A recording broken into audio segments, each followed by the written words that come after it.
మీలో ఎంతమందికి జొన్న రొట్టె అంటే ఇష్టమో కామెంట్ చేయండి. జొన్న రొట్టె చేయడం ఒక ఆర్ట్ అని నా ఫీలింగ్. ఎందుకంటారా?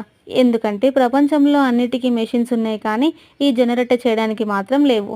ఫస్ట్‌లో నేను జొన్న రొట్టె తినడానికి ఇష్టపడేదాన్ని కాదు. ఎందుకంటే అది గట్టిగా ఉంటుంది, చేదుగా ఉంటుంది, ఇంకా అంత టేస్ట్ అనిపించదు అని. కానీ ఇప్పుడు దానికి పెద్ద ఫ్యాన్. దాన్ని అస్సలు వదలలేను. ఎందుకంటే దాని వల్ల ఉన్న హెల్త్ బెనిఫిట్స్ అలాంటివి. ఫస్ట్ హెల్త్ బెనిఫిట్ వచ్చేసి వెయిట్ లాస్ అవ్వచ్చు. సెకండ్ వచ్చేసి డైజెషన్ ఇంప్రూవ్ చేస్తుంది. ఎవరన్నా వెయిట్ లాస్ అవ్వాలి అనుకుంటే ఖచ్చితంగా డైలీ నైట్ ఒక రొట్టె తినండి. ఖచ్చితంగా మీరు వెయిట్ లాస్ అవుతారు. అది గ్యారంటీ.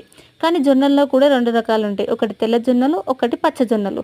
తెల్ల జొన్నలు తియ్యగా ఉంటాయి కాబట్టి ప్రిఫర్ చేయకండి.